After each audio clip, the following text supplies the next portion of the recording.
সাল্লামের উত্তরসূরি। সরকারের দুঃশাসন, গুম, খুন, নির্যাতনের মধ্য দিয়ে ইসলামিক রাষ্ট্রকে আজ একটি ব্যর্থ রাষ্ট্রে পরিণত করেছে। তাই ৩৬শে জুলাই বিপ্লবের, জুলাই অভ্যুত্থানের মধ্য দিয়ে ছাত্র জনতা এদেশের অবৈধ ফ্যাসিবাদ জুলুম সরকার, আওয়ামী সরকার শেখ হাসিনাকে বাংলাদেশ থেকে বয়কট করেছে। আমরা দেখেছি আওয়ামী সরকার শেখ হাসিনা বাংলাদেশ থেকে পলায়ন করলে ভারতে বসে এখনো বাংলাদেশকে নিয়ে নানানমুখী ষড়যন্ত্রে লিপ্ত রয়েছে। আমাদের বিভিন্ন ছাত্র বন্ধু ভাইদেরকে গুপ্ত হামলা করছেন। তারা আমাদেরকে অস্ত্রের ভয় দেখায়। তারা জানে না আমরা বুকে গুলি ধারণ করে শিখে গেছি। তারা আমাদেরকে আগুনের ভয় দেখায়। তারা জানে না আমরা আগুনে ঝাঁপ দেওয়া শিখে গেছি। তারা জানে না আমরা ইব্রাহিম আলাইহিস সালামের উত্তরসূরি। সংগ্রামী সাথী এবং বন্ধুগণ, আমরা দেখতে পাচ্ছি দ্বিতীয় স্বাধীনতার আজকে ৬ মাস অতিক্রম হলেও বাংলাদেশের ছাত্র জনতা, গুলিবিদ্ধ আহত শহীদ ভাইদের এখনো কোনো বিচার হয়নি। এখনো আমরা দেখছি স্বৈরাচারের প্রেতাত্মারা এখন ওর রাস্তায় ঘুরে বেড়াচ্ছে। আমরা এদেশের প্রশাসন এবং উপদেষ্টা মন্ডলীর সদস্য ভাইদের উদ্দেশ্যে বলতে চাই, অবিলম্বে ওই সকল স্বৈরাচার আওয়ামী দুঃশাসনের নেতাদেরকে বিচারের আওতায় এনে দৃষ্টান্তমূলক শাস্তির ব্যবস্থা করবেন।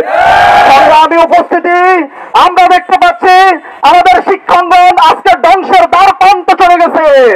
আওয়ামীবাদের দীর্ঘ ১৬ বছর এদেশের শিক্ষা ব্যবস্থাকে ধ্বংস করে ফেলেছে। আর সেখান থেকে যদি নতুন করে শিক্ষা ব্যবস্থা চালু করতে হয়, খুব দ্রুত সময়ের মধ্যে ছাত্র জনতাকে সাথে নিয়ে শিক্ষা কার্যক্রম ব্যবস্থা চালু করতে হবে। নতুন করে এদেশের শিক্ষা প্রতিষ্ঠানে আজকে আমরা দেখতে পাচ্ছি আমাদের ভাইয়েরা র্যাগিং, আমাদের বোনেরা নির্যাতনের শিকার হচ্ছে। গত কয়েকদিন আগে জগন্নাথ ইউনিভার্সিটিতে আমাদের এক বোন লাঞ্ছিত হয়েছে। আমরা ওই সকল ইফতিজার এবং স্বৈরাচারের দোষরদেরকে বলতে চাই, এদেশে ছাত্র জনতা যে বিপ্লব দিয়ে এসেছে তারই ধারাবাহিকতা রেখে ওই সকল স্বৈরাচারদেরকে দৃষ্টান্তমূলক শাস্তির ব্যবস্থা করার জন্য প্রশাসনের কাছে উদাত্ত আহ্বান জানাচ্ছি। সংগ্রামী সাথী এবং বন্ধুগণ, এদেশে আমরা যে দ্বিতীয় যে স্বাধীনতা জুলাই বিপ্লবের মধ্য দিয়ে, অভ্যুত্থানের মধ্য দিয়ে যে হয়েছে, এই স্বাধীনতাকে ইসলামী ছাত্র শিবির যথার্থভাবে বুকে ধারণ করে স্বাধীনতার সার্বভৌমত্ব অত্যন্ত প্রহরী হিসাবে ভূমিকা রাখবে ইনশাআল্লাহ।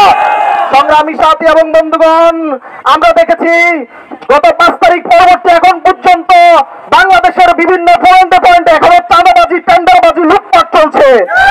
আমরা ওই সকল লুটপাট চাঁদাবাজদেরকে হুঁশিয়ার করে বলতে চাই, অবিলম্বে এই সকল চাঁদাবাজি, লুটপাট যদি বন্ধ করা হয় তাহলে ছাত্র সমাজকে, ছাত্র জনতাকে সাথে নিয়ে দুর্বার আন্দোলন গড়ে ধরে চাঁদাবাজদের রুখে দেবে ইনশাআল্লাহ। সংগ্রামী সাথী এবং বন্ধুগণ, আমরা দেখতে পাচ্ছি এখনো বাংলাদেশের বিভিন্ন প্রান্তে এবং বিভিন্ন জায়গাতে আমাদের যে সকল শহীদ ভাইরা শাহাদাত বরণ করেছেন, যে সকল ভাইরা আহত হয়েছেন, ওই সকল ভাইদের ট্রিটমেন্ট থেকে শুরু করে রাষ্ট্রীয়ভাবে যে সমবেদনা পাওয়া দরকার, যে সহযোগিতা পাওয়া দরকার, এই সরকার সেটা দিতে ব্যর্থ হয়েছে। আমরা সরকারের কাছে বলে দিতে চাই, এই কালো ফিসদালার রক্ত লাল হয়ে আপনারা রক্ত মারিয়ে ক্ষমতায় গিয়েছেন, আপনারা উপদেষ্টা হয়েছেন।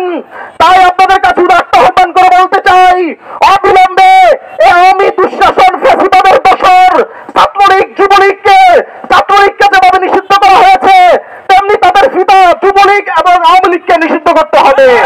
বাংলাদেশে তাদের সকল ধরনের কার্যক্রম বন্ধ করতে হবে। তাহলে এই একটি সুন্দর সমাজ বিপ্লবের মধ্য দিয়ে ইসলামী আন্দোলন এবং ছাত্র জনতাকে সাথে নিয়ে দুর্বার আন্দোলন গড়ে সুন্দর একটি সমাজ বিনির্মাণিত করবে ইনশাআল্লাহ। সম্মানিত উপস্থিতি, সংগ্রামী ভাই ও বন্ধুগণ, তাই আপনাদের কাছে উদাত্ত আহ্বান জানাতে চাই, ইসলামী ছাত্র শিবির অতীতে যেভাবে দেশের জন্য, স্বাধীনতার সার্বভৌমত্বের জন্য ভূমিকা রেখেছে, আগামী দিনেও ইসলামী আন্দোলন দেশের জন্য, রাষ্ট্রের জন্য যত ধরনের ষড়যন্ত্র হয় সকল ষড়যন্ত্র রুখে দেবে ইনশাআল্লাহ।